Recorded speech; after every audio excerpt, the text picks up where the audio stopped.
Hi, welcome to my presentation. This is the teacher and social media. As you can imagine, this actually stems from or further discussion from my student-led discussion a few weeks ago regarding social media and public employees. So let's get started. The teacher and social media.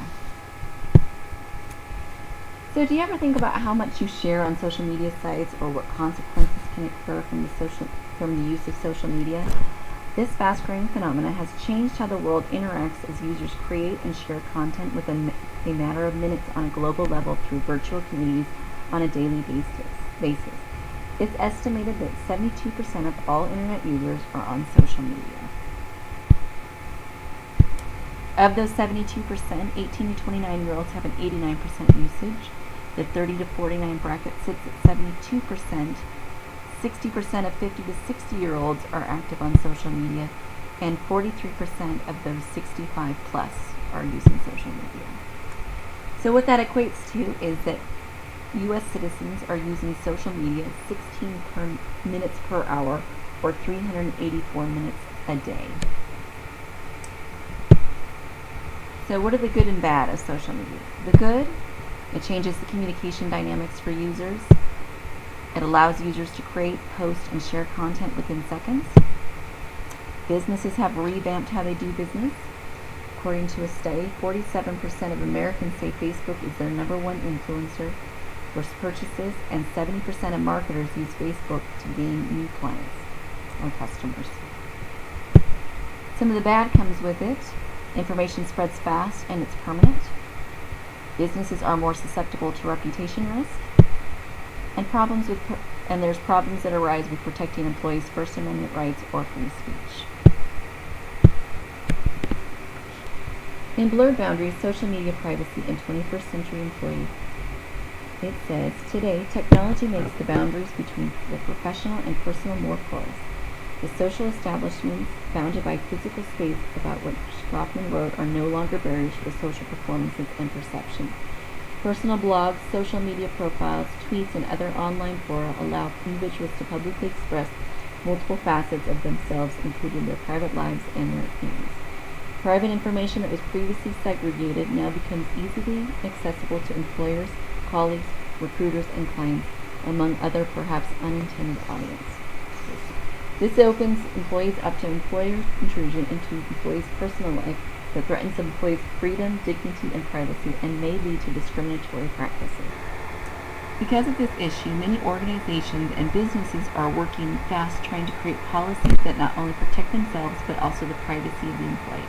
This becomes especially difficult for those that work in the public sector employment, such as government employees, teachers, and police officers. Despite organizational policies, each day new territories in the laws and ethics regarding the use of social media is discovered, and each day employers and employees are tackling unresolved or uncharted ethical territory as they decide how to address issues that arise from the use of social media, including both private and professional. So here we are with the ethical dilemma. An East Idaho school district received information in October regarding a photograph posted on a school district/coach's personal Facebook page. The photo was anonymously sent to the district. The photo was originally posted in July, among other photos taken during the teacher's family reunion.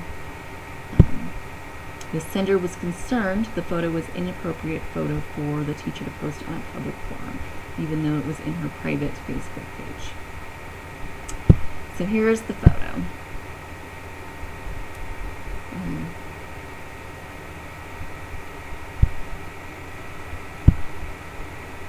Both people in the photo are teachers and coaches of the district. She is the head coach of the high school basketball coach. He coaches high school football. They are engaged to each other. The photo was actually taken down 2 days off her Facebook page after the athletic director questioned whether or not it was appropriate and asked her to reconsider removing it. And then the photo resurfaced in October by the district, or resurfaced in October when the district received the photo. And then neither coach had any known district disciplinary issues. There are a few facts that one should know about the actor's community before making an ethical decision in regards to the photograph of the two coaches. First, it should be understood that the district supposedly had no social media policy in place regards to the employees. Therefore, there was no set guidelines, rules, or prior precedent regarding employees' social media use. There was just a mere understanding that teachers should be aware or cautious of what they post on social media. Second, public school employees are required to follow the code of ethics set forth by the Idaho Professional Standards Commission, which is responsible for granting teachers certificates. Third, the community in which the issue arose is a small, conservative population of about 56,000 people. The majority of the population, I would say 50 to 60%, are active Christians that have strong convictions to the morals exemplified in the Bible, such as faith and chastity. Taking those facts into consideration, there are many different ethical approaches that can be applied to how the actor determines appropriateness of the photo. For the purposes of this presentation, the approaches have been narrowed down to the virtue theory and the ethics of care to make the decision. These two approaches work well together in this particular situation as they coincide with each other for the actor to make a decision. In this particular case, the actor must determine if there was a violation of the moral code and ethics code by using the virtue theory and then determining if the violation negatively affected the relationship between the teacher and the students. The actor must also determine if the teacher's actions hinders the relationship between the district and the community.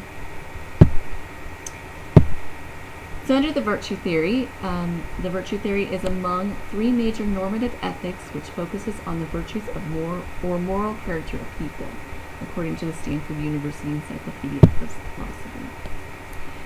Virtues are explained by Aristotle as those good dispositions or reactions that come from the emotions and the capacity to feel emotion that we experience. Virtue, then, is a disposition involving choice. It consists in a mean relative to us, defined by reason, and as a reasonable man would define it.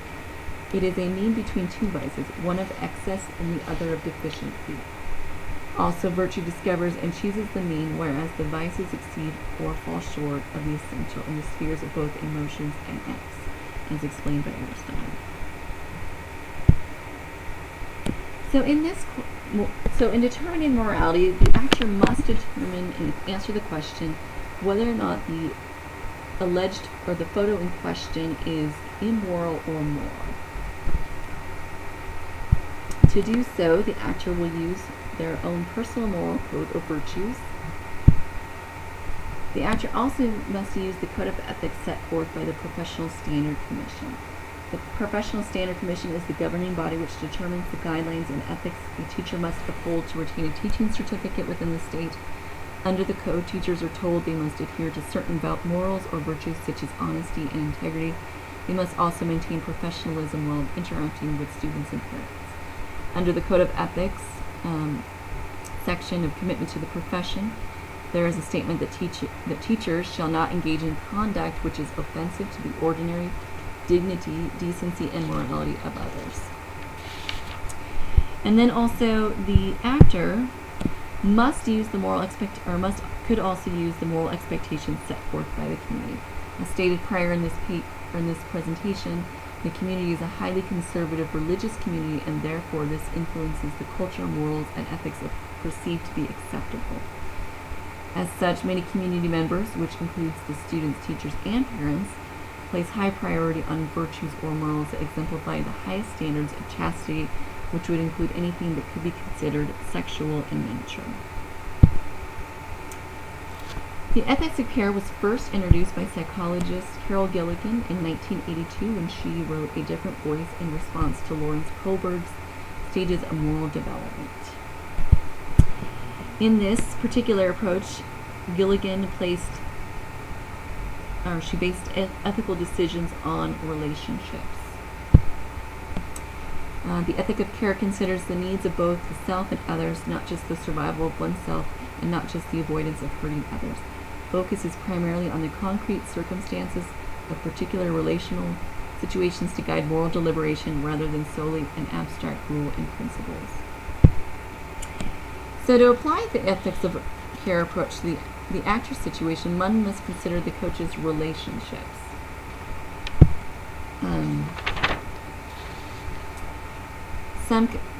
She coached high school basketball and she was a substitute teacher.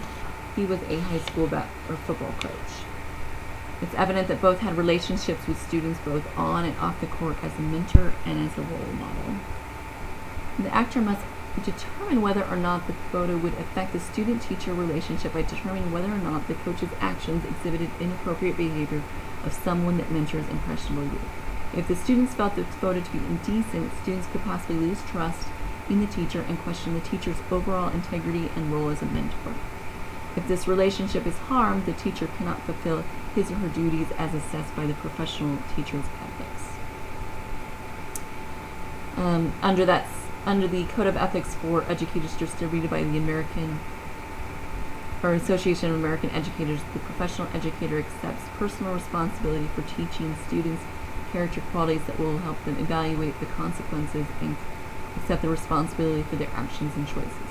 Nevertheless, we believe all educators are obligated to help foster civic virtues such as integrity, intelligence, responsibility, cooperation, loyalty, fidelity, and respect for the law, for human life, for others, and for self.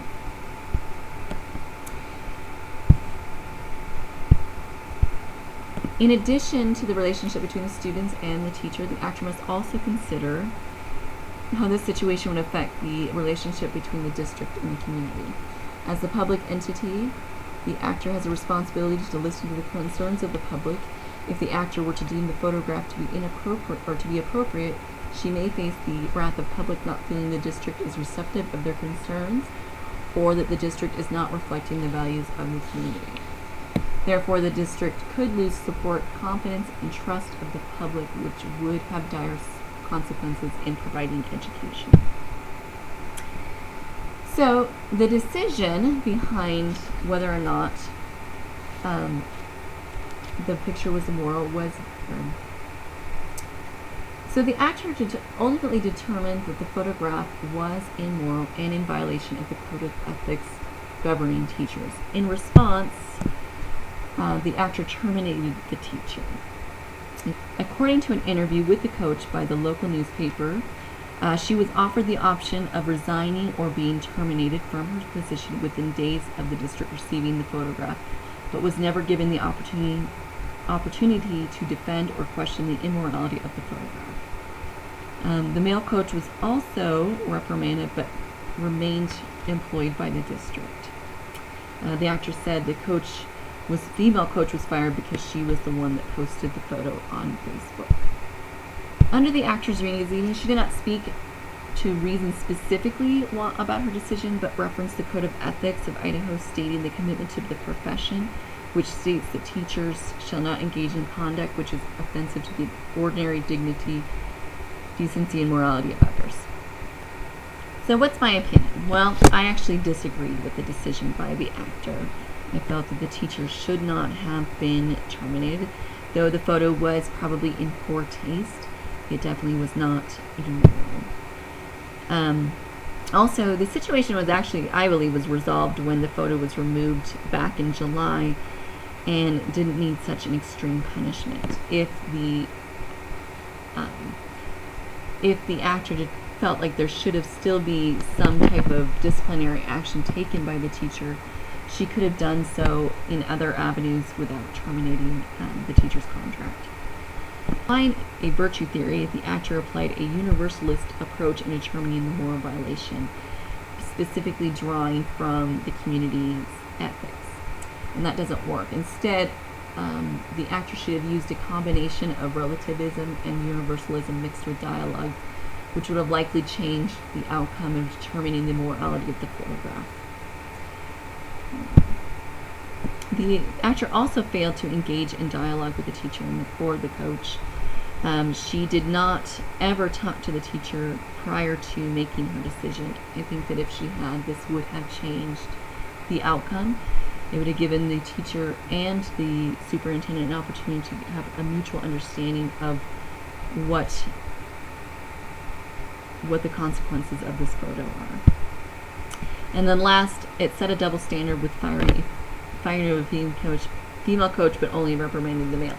Even though the female coach was the one that posted the photo, there should have still been an equal amount of ramifications placed on both teachers since they were both featured in the photo. So further discussion, there's a couple questions I want you to consider. One, what other ethical approach do you feel could have applied in this situation? Would that ethical approach have changed the actor's decision?